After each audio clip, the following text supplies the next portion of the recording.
Hello girls and boys, welcome to Blackboard Techniques. இந்த வீடியோல நாம எடுத்துக்காட்டு 1.12 பார்க்க போறோம். இதுக்கு முன்னாடி இருக்கிற எடுத்துக்காட்டு கணக்குகள், பயிற்சி கணக்குகள் இதெல்லாமே என்னோட பிளேலிஸ்ட் தமிழ்ல இருக்கும். செக் பண்ணீங்கன்னா கிடைக்கும். அந்த வீடியோஸ்க்கான லிங்க் டிஸ்கிரிப்ஷன் பாக்ஸ்ல இருக்கு. செக் பண்ணிக்கோங்க, யூஸ்ஃபுல்லா இருக்கும். இப்போ நம்ம எடுத்துக்காட்டு 1.12 பார்க்க போறோம். கொஸ்டின் என்னன்னா, கிடைமட்ட கோடு சோதனையை பயன்படுத்தி படம் 1.35 1 1.35 2 1.35 கீழ்கண்ட சார்புகளில் எவை ஒன்றுக்கொன்றானவை என காண்க. இப்போ என்ன கொஸ்டின்? கொஸ்டின்ல 3 கிராஃப் கொடுத்திருக்காங்க. ஓகே, இது ஃபர்ஸ்ட் கிராஃப், இது செகண்ட் கிராஃப், இது தேர்ட் கிராஃப். இந்த கிராஃப்ல நம்ம என்ன கண்டுபிடிக்க போறோம்னா, இதுல ஒரு கிடைமட்ட கோடு சோதனை. இதுக்கு முன்னாடி எடுத்துக்காட்டு 1.10ல நம்ம குத்துக்கோடு சோதனை ஒண்ணு பார்த்தோம்.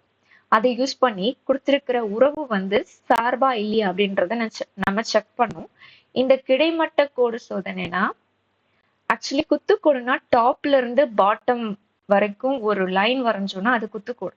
ஓகே, கிடைமட்ட கோடுனா லெஃப்ட்ல இருந்து ரைட்டுக்கு ஒரு லைன் போட்டோம்னா அது கிடைமட்ட கோடு.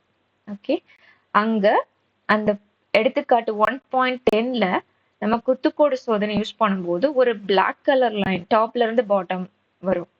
அந்த லைனை யூஸ் பண்ணி அந்த லைனும் அதுல இருக்கிற ஷேப், கிராஃப்ல இருக்கிற ஷேப்பும் கட் பண்ற பாயிண்ட் ஒரே ஒரு பாயிண்டா இருந்துச்சுன்னா அது சார்பு அப்படின்றத நம்ம பார்த்தோம்.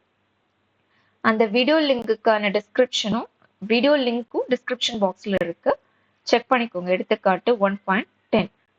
அப்போ அந்த ப்ராப்ளம்ல நம்ம குத்துக்கோடு சோதனை பார்த்தோம். இதுல கிடைமட்ட கோடு சோதனை, அதாவது கிடைமட்ட கோடுனா லெஃப்ட்ல இருந்து ரைட்டுக்கு போற ஒரு லைன்.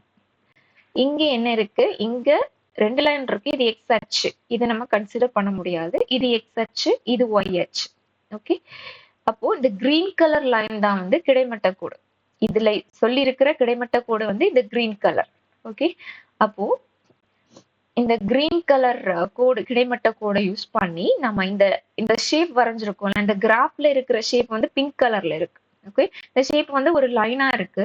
இந்த கிராஃப்ல ஒரு கர்வி ஷேப் இருக்கு, இங்கேயும் ஒரு கர்வி ஷேப் இருக்கு. அப்போ இந்த ஷேப் அதாவது இந்த லைன் பிங்க் லைன் கிரீன் லைனை வெற்ற பாயிண்ட் ஒரே ஒரு பாயிண்டா இருந்துச்சுன்னா அது ஒன்றுக்கொன்றானவை.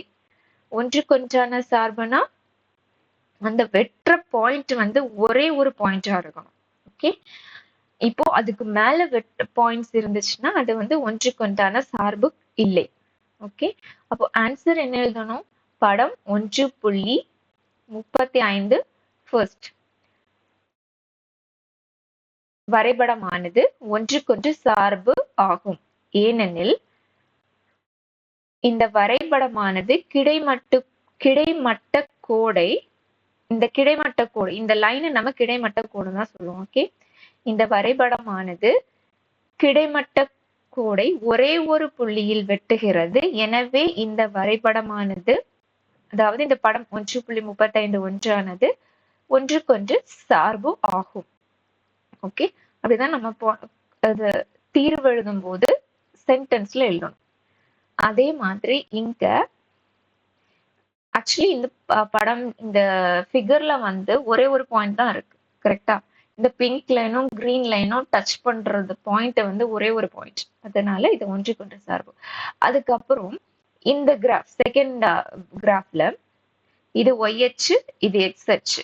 இந்த பிங்க் லைனும் கிரீன் லைனும் வெற்ற பாயிண்ட்ஸ் 2 பாயிண்ட் இருக்கு, பி கியூ. இந்த பாயிண்டோட நேம் பி, இந்த பாயிண்டோட நேம் கியூ.